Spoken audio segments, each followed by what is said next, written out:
Assalamualaikum warahmatullahi wabarakatuh. Hai sahabat, masih dengan nuansa Hari Kemerdekaan Republik Indonesia yang ke-75 tahun. Kali ini tim Zack Ahmad akan ngajak jalan-jalan kalian semua ke tempat bersejarah di Kota Bangil. Bagaimana keseruannya? Yuk ikuti kami.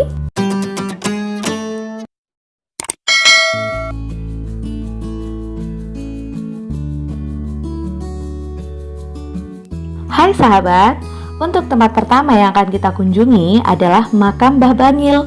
Letaknya di Pemakaman Pladon belakang SMPN 2 Bangil. Tidak banyak referensi yang menyebutkan siapakah sebenarnya Mbah Bangil. Ada yang menceritakan bahwa nama sebenarnya adalah Ismail, berasal dari Cina berkebangsaan Arab.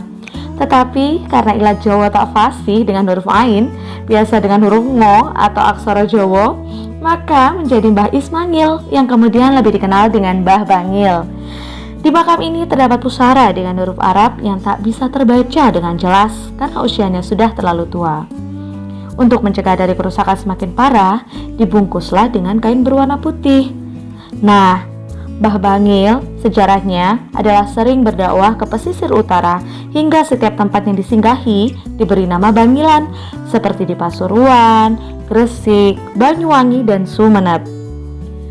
Sementara kitab Ajai Al-Hind karya Buzuri Syariul Al-Ranhurmuzi meriwayatkan tentang kunjungan pedagang muslim tahun 390 Masehi ke Kerajaan Jabat atau Jawa dan menyaksikan adanya komunitas muslim yang duduk bersila tatkala menghadap raja. Salah satu situs komunitas muslim itu adalah Makam Mbah Bangil yang menggunakan batu candi beraksara Arab yang tidak bisa jelas terbaca karena tuanya. Kemudian komunitas muslim ini berkembang hingga ditemukannya Makam Fatimah binti Maimun di Leran Gresik dan Makam Troloyo di Trowulan Mojokerto. Siapapun beliau, kita sebagai warga Bangil harus bangga dengan situs religi ini dan ikut serta menjaga kelestariannya.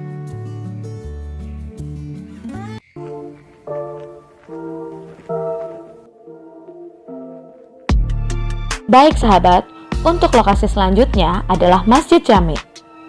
Nah, Masjid Jami ini berada di sebelah barat alun-alun, adalah salah satu masjid tertua di Indonesia. Ruangan utamanya ditopang Soko Guruwolu, yaitu tiang penyangga terdiri dari 4 buah kayu jati berukuran keliling 120 cm dan tingginya 15 meter. Dipasak dengan 4 balok kayu jati berukuran keliling 120 cm, panjang 7 meter, di atasnya yang saling bertautan. Saat ini ruangan utama masjid sudah direnovasi tanpa menghilangkan bentuk aslinya. Menurut data yang terdapat pada artefak mihrab tertera tahun 1267 Hijriah, tidak mengherankan kalau masjid ini menjadi tempat persinggahan sholat bagi peziarah dari luar kota. Di halaman belakang Masjid Jami, Kauman Bangil, terdapat makam Raden Tumenggung Sunjoto Ningrat adalah Bupati Bangil. Makam ini dikelilingi pagar tembok melingkar dengan luas 10 x 20 meter bersanding dengan makam ayah bundanya. Tak banyak literasi yang menceritakan tentang beliau, hanya cerita dari kaum sepuh saja yang mengetahuinya. Raden Tumenggung Sunjoto Diningrat atau lebih dikenal dengan Kanjeng Sunjoto mendiami dalam Katumenggunan di seberang alun-alun dengan pendoponya yang luas yang sekarang menjadi Plaza Untung Suropati. Kanjeng Sunjoto punya piandel sebuah gong, pusaka, dan seekor kuda tunggangan. Menurut cerita, jika gong itu dibunyikan akan turun hujan lebat dan kuda tunggangannya sering muncul di bawah pohon beringin di halaman pendopo. Sayang, makamnya agak kurang terawat nih. Sekarang pagar dan gapuranya pun sudah dicat warna putih dan hijau, jadi terlihat lebih bersih.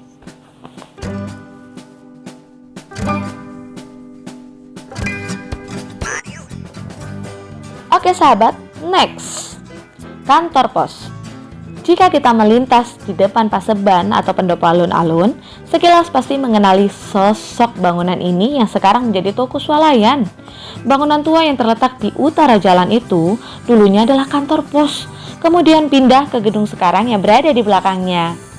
Sebelum ada telepon, sebelum ada HP Android nih, seperti sekarang, kalau mau berkirim kabar atau mencurahkan isi hati kepada kekasih pujaan, ya harus nulis surat dulu dimasukkan ke amplop, ditulis lengkap alamat tujuan, ditempeli perangko, terus dibawa kemari nih, atau dimasukkan ke dalam kotak pos. Lalu di rumah berhari-hari menunggu surat balasannya. Pasti pernah ngalamin juga kan sahabat? Surat-surat cinta itu bisa dibaca berulang kali, tak ada bosannya, diciumi dan diletakkan di bawah bantal. Begitu pula kalau mau kirim uang atau barang, tidak ada transfer ke rekening bank seperti sekarang. Harus nulis di kartu wesel dulu, lalu uang sebesar nominal yang tertulis kita serahkan kepada petugas. Begitu juga dengan paket, ditimbang, dilihat alamat, tujuan, terus dibayar ongkos kirimnya. Kalau hari raya Idul Fitri, kita saling berkirim kartu lebaran dengan gambar bunga warna-warni dan kertasnya berbau wangi. Romantis sekali ya gaya pacaran zaman dulu.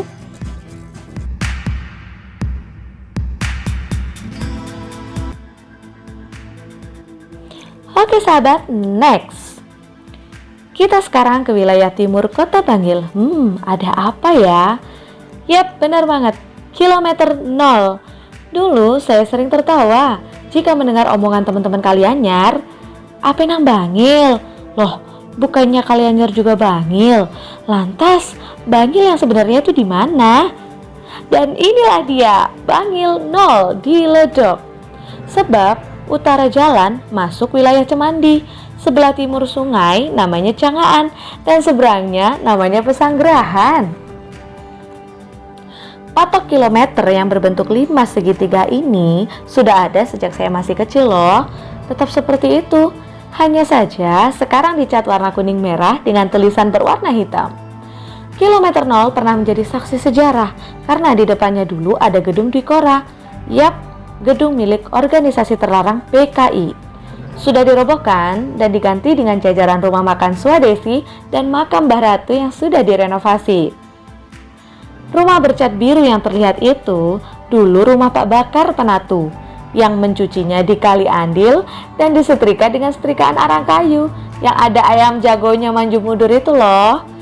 Saya tahu persis karena saya dulu tinggal di sebelahnya. Jadi kalau ada yang bertanya, Bangil iku endi?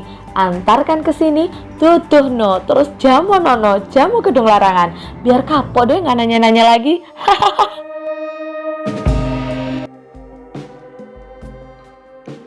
Saat ini kita di gedung pemerintahan Kota Bangil, gedung pengadilan Lawas. Letaknya di Jalan Jaksa Agung Suprapto Bangil, diapit oleh gereja GPIB Immanuel di sebelah timur dan kantor telegraf atau Plaza Telkom sekarang. Tahun 1817 disebut Jurpese Leisure School atau ILS, yakni sekolah dasar dengan waktu belajar selama 7 tahun. Pada tahun 1903, Dr. Sutomo, pendiri Budi Utomo, menuntut ilmu di sini, kemudian melanjutkan ke Stovia, Jakarta. Bangil kala itu merupakan sebuah kabupaten, maka gedung ini dialihfungsikan menjadi landrat, gedung pengadilan. Berdasarkan LG Menjasliverslat 1823 menyebutkan bahwa Kabupaten Bangil merupakan bagian dari Karisidenan Malang karena ada landrat pengadilan yang masih menggunakan perpaduan hukum negeri Belanda dan hukum government. Konon, Pak Sakera diadili dan divonis hukuman mati di gedung ini. Baru pada tahun 1983, Pengadilan Negeri Bangil menempati gedung baru yang sekarang ini. Kita sekarang ke wilayah timur Kota Bangil. Terdapat tugu seperti Menara Pisa di Italia, yaitu Pakujoyo. Jika Anda pernah melintas di jalan pertigaan Latek menuju ke Rembang, pasti melihat bangunan ini. Bentuknya yang tinggi besar dan terletak di pinggir jalan membuatnya mudah dikenali. Tepatnya di depan PT Meiji Indonesia Latek Bangil. Masyarakat menyebutnya Pakujoyo. Apa karena bentuknya mirip dengan paku?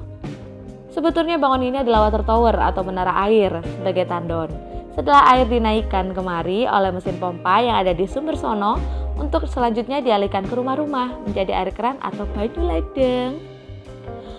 Konon di sekitar tempat ini adalah tanah lapang yang kosong, angker karena pernah digunakan untuk mengeksekusi orang-orang yang terlibat G30S PKI. Sekarang sudah tidak lagi mengerikan, sahabat, karena sudah diberi pagar kawat di sekelilingnya dan ada warung di bawahnya. Mau coba uji nyali? Silahkan malam-malam datang ke sini seorang diri. Berani? Kalau saya sih, no.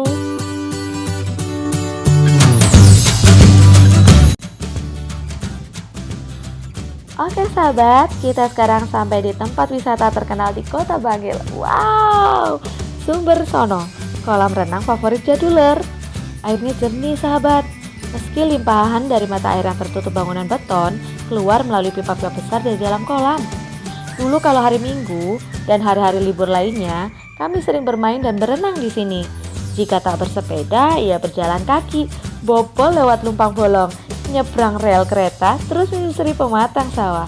Di antara wangi mawar dan rumpun kembang sedap malam, si kembang sundel, sambil memandang Gunung Penanggungan, Gunung Arjuno, serta Gunung Welirang. Lalu sampailah ke persimpangan jalur utama dari arah Pakujoyo yang dinaungi jajaran pohon cemara, atau biasa kami menyebutnya Cemoro Sewu. Setelah izin dan memberikan tips sekedarnya kepada penjaga, kami pun berenang sepuasnya, berkejaran atau menangkap wader di sela-sela bebatuan. Sungguh menyenangkan sahabat. Sumber Sono di kala siang terdengar suara bunyi pompa yang dihidupkan, menaikkan air dari water tower untuk disalurkan ke rumah-rumah pelanggan.